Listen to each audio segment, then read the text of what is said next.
भारत में सरकार के बाद सबसे अधिक भूमि किसके पास है? हो सकता है आपका उत्तर हो वक्फ बोर्ड, लेकिन ये सही नहीं है। वक्फ बोर्ड की लूट सामने आ गई, इसलिए लोगों को पता चल गया, लेकिन ईसाई चर्च के बारे में आज भी बहुत कम लोगों को पता है। भारत में सरकार के बाद सबसे अधिक भूमि चर्च के पास है। भारत सरकार देश भर में लगभग 15,500 वर्ग किलोमीटर भूमि की स्वामी है। सरकारी क्षेत्र की कंपनियां और मंत्रालय इसी भूमि का उपयोग कर रहे हैं। इसे एक प्रकार से सार्वजनिक भूमि कह सकते हैं, यानी ये भूमि सभी भारतीयों की है।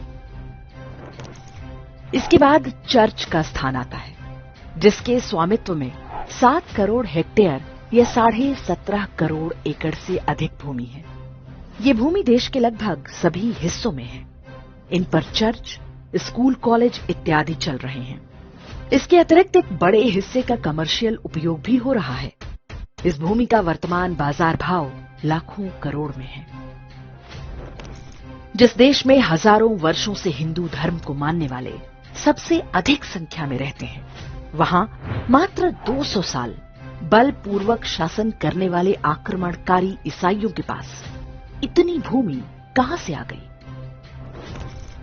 इसका उत्तर है वर्ष 1927 में पास हुआ इंडियन चर्च एक्ट।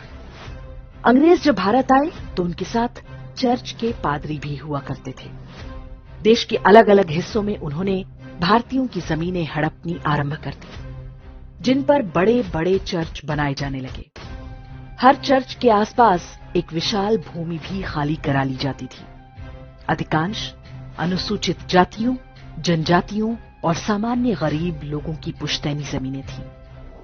कई स्थानों पर लोगों ने अपनी भूमि वापस पाने के लिए न्यायालयों में मुकदमे कर रखे थे। इंडियन चर्च एक्ट से अंग्रेजों ने ये सारी भूमि एक झटके में ईसाइयों के हवाले कर दी। अंग्रेजों द्वारा चर्च को भूमि देने का ये कार्य पहले से जारी था। वर्ष 1894 में अंग्रेजों ने देश के कई शहरों में प्राइम लैंड 99 वर्ष की लीज पर चर्च को दी थी। स्वतंत्रता के बाद ये जमीन भारत सरकार को स्थानांतरित हो जानी चाहिए थी, लेकिन जवाहरलाल नेहरू ने कोई प्रयास नहीं किया। वर्ष 1993 में 99 वर्ष की लीज भी समाप्त हो चुकी है, लेकिन चर्च ने अपना कब्जा नहीं छोड़ा। चर्च इन भूमि के किराए से ही करोड़ों रुपए कमा रहा है।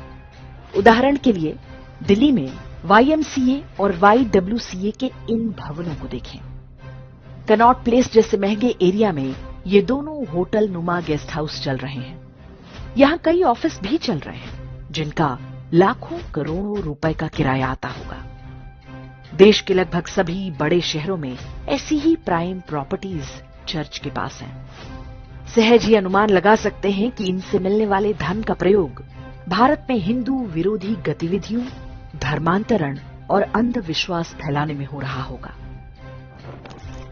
तो अब केंद्र सरकार चर्च से ये भूमि वापस क्यों नहीं लेती?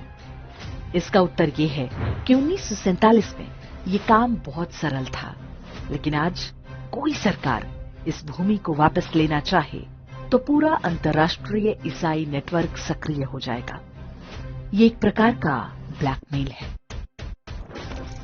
वर्ष 1965 में लाल बहादुर शास्त्री के समय में सरकार ने एक शासनादेश निकालकर कहा था कि ब्रिटिश सरकार द्वारा दी गई किसी भी लीज को मान्यता नहीं दी जाएगी, लेकिन इस पर कभी अमल नहीं होने पाया। कुछ स्थानों पर सरकारों ने न्यायालय के माध्यम से चर्च से जमीनें वापस ली हैं। 2019 में बेंगलुरु में ऐसी ही एक भूमि पर सेना ने दावा किया ताकि वहां पर मेट्रो स्टेशन बनाया जा सके।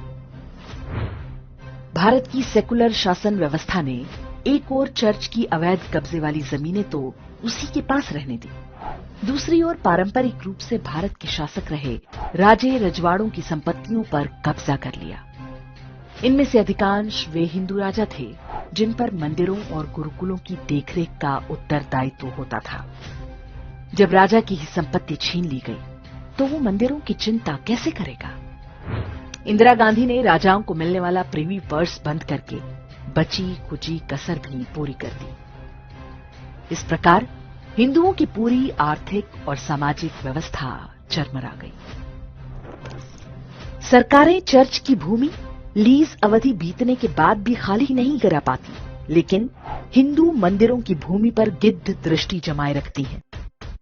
देश भर में आए दिन सरकारों द्वारा मंदिरों की भूमि पर कब्जा करने के समाचार आते रहते हैं। हाल ही में तमिलनाडु के कलाकुरिची जिले का कलेक्ट्रेट बनाने के लिए हजारों वर्ष प्राचीन अर्धनारीश्वर मंदिर की 35 एकड़ भूमि सरकार ने अधिग्रहित कर ली।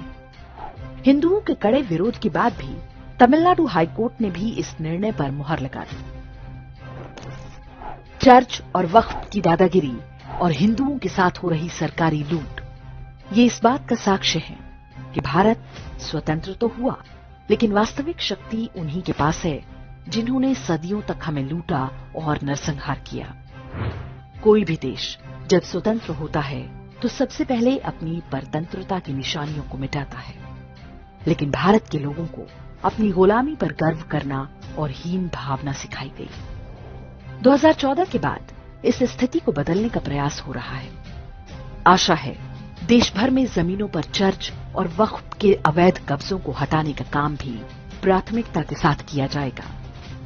सदियों तक चले गए हिंदू समाज का धैर्य अब समाप्त होता जा रहा है।